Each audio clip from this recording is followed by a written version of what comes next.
भविष्यति सुप्रभातम् भास्वानुदेश्यति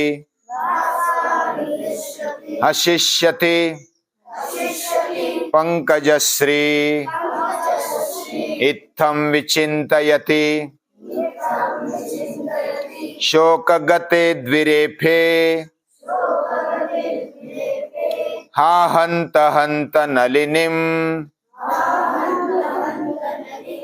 गज उज्जहार गज उज्जहार। एक बार क्या हुआ, एक भंवरा वह मकरंद यानी कि शहद खाने के लिए कमल के फूल में जा बैठा, और कमल के फूल में जा बैठा। 5 बजने को थे शाम को। खाते खाते उसको इतना अच्छा लगा ये वातावरण। साथ में बाजू में पंखुड़िया, अंदर बहुत ही अच्छी गद्दी जैसा वातावरण, और शहद खाने को मिलता है तो कौन नहीं बैठेगा। तो वो बैठ गया। शहद खाना हो गया फिर भी बैठ गया। उसको बहुत मौज आने लगा, मजा आने लगा। तो शाम हो गई। शाम होते होते क्या हो गया, कमल ऐसा जैसा सूर्य अस्त में जाता है ना, तो कमल मिट जाता है, उसकी पंखुड़ियां मिट जाती है। तो वो बंद हो गया, उसका दरवाजा बंद हो गया। अभी भंवरा तो लकड़ी भी फोड़ता है, ये पता है ना, फिर भी वो पंखुड़ियों में वो फोड़ता नहीं। वो क्या विचार करता है, अच्छा है वातावरण, अच्छा है, गद्दी है, सोने के लिए अच्छा है, तो जाएंगे, सुबह होगी, रात जाएगी, रात्रिर्गमिष्यति भविष्यति सुप्रभातम, सुप्रभात हो जाएगी, सूर्य निकलेगा और कमल खिलेगा, और बाद में मैं आराम से उड़ जाऊंगा। कितना मजा आएगा रात भर सोने के लिए। शहद भी, अगर भूख लगी तो शहद भी खाने को मिलेगा। लेकिन उतने में क्या हुआ, एक हाथी आया रात को, शाम को पानी पीने के लिए। अंधेरा पड़ गया था, हाथी पानी पीने के लिए आ गया। तो हाथी ऐसा मस्त होता है ना हाथी, तो उसने क्या किया, कीचड़ इधर उधर करना शुरू कर दिया पानी पीने के बाद। और फिर इधर का कीचड़ इधर, उधर का कीचड़ इधर, ऐसा करते करते उसके अंदर, सूंड के अंदर वो कमल का फूल भी आ गया और उसको फेंक दिया। जैसा कीचड़ फेंकता इधर उधर, वैसा फूल भी फेंक दिया, और वो बेचारा भंवर मर गया।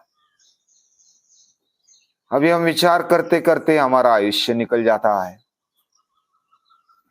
और मृत्यु हमें लेके जाता है।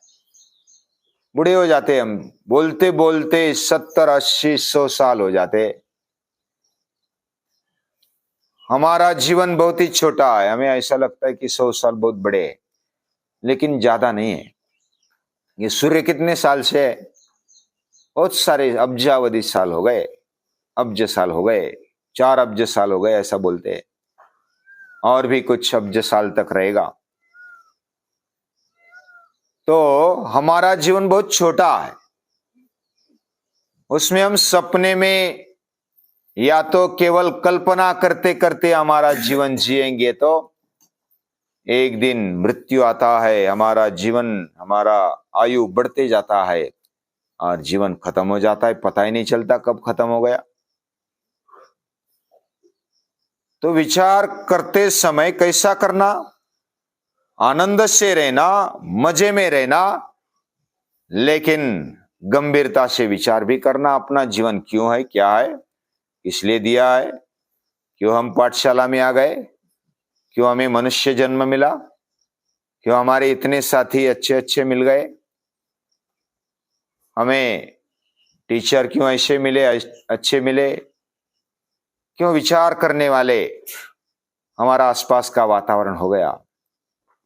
मनुष्य जन्म विचार करने वाला ही है, उसके अंदर बुद्धि है, वो विचार करता है और आनंद से भी रहता है। सबसे बढ़िया आनंद मनुष्य का यह, उसका शरीर अच्छा है, उसका अंतःकरण शुद्ध है और उसको डर नहीं है, उसको भ्रम नहीं है, उसका जीवन बहुत ही आनंदी रहता है।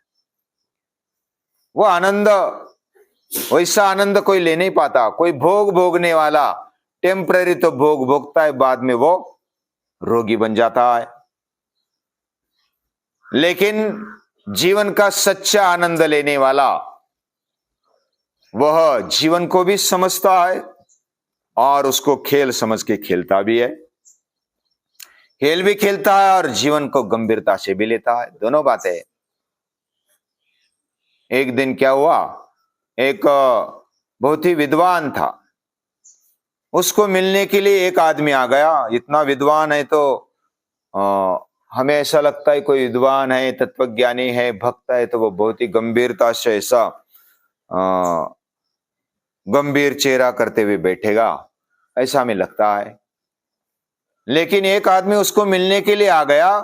वो तो बच्चे के साथ खेल रहा था और बच्चे को है ना, वो फुगा फुगा कर दे रहा था। फुगा मालूम है ना, फुगा को हवा भरनी होती है तो इतना बड़ा होता है, देखा है ना, उसको क्या बोलते हैं? हाँ, गुब्बारा। गुब्बारा, हाँ। गुब्बारे को फुलाते हुए उस आदमी ने देखा कि ये तत्वज्ञानी आदमी है, विद्वान आदमी है, और बच्चे के साथ क्या करता है? गुब्बारा फुलाता है। उसको लगा कि ये तत्वज्ञानी नहीं है, ये इतना विद्वान नहीं है, क्योंकि विद्वान होगा तो कैसा गुब्बारा फुलाएगा। तो उसने, वो आया ना, उसको स्वागत किया, आ जाओ भैया, कहां से आए हो, क्या काम है? उसने बोला कि नहीं नहीं, मिलने के लिए आ गया। चलो बैठो बैठो। पानी दे दिया, शरबत दे दिया, बैठने के लिए जगह दे दी। फिर भी बच्चे के साथ खेलने का भी काम चालू था, जो विद्वान था उसका। तो फिर वो गुब्बारा फुलाते फुलाते बोलता भी था और आतिथ्य भी किया, शरबत भी दे दिया, पानी भी दे दिया, बैठो आराम करो। और फिर वो थोड़ी देर रुका, 2-5 मिनट, और फिर हाँ अच्छा चलता हूं। वो इतना खुश नहीं हुआ। उसके मन में ऐसा था कि ये तत्वज्ञानी है ना, ये बड़ा ऐसा ऐसा भक्त कैसा होना चाहिए, गंध लगाया हुआ, माला पहनी हुई, फिर ऐसा ओढ़ने के लिए कुछ पंच ले लिया हुआ, और कुछ ऐसा भक्त जैसा लगना चाहिए, डेकोरेटिव। तो ऐसा अगर है तो भक्त है, या तो विद्वान अगर है तो वो गंभीर चेहरा, रोता हुआ चेहरा लेकर बैठा है और गंभीरता से ध्यानस्थ बैठा है। तो फिर दूसरा आदमी जिसने भेजा था ना, वो फिर आ गया एक दिन।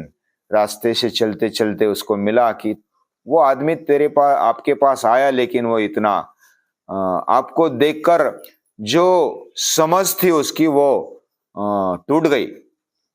आप इतने तत्वज्ञानी और विद्वान होने पर भी गुब्बारा फुलाने में आप इतना समय गवाते, आप तत्वज्ञानी नहीं है। आप कैसे तत्वज्ञानी है? यानी तत्वज्ञानी कैसा होना चाहिए? गंभीर चेहरा हुआ, फिर बैठा हुआ, किसी से बोलता नहीं, निराश लगता हुआ, पूरा उदास ऐसा चेहरा लेकर बैठना चाहिए, ऐसा हमें लगता है। लेकिन ऐसा नहीं है।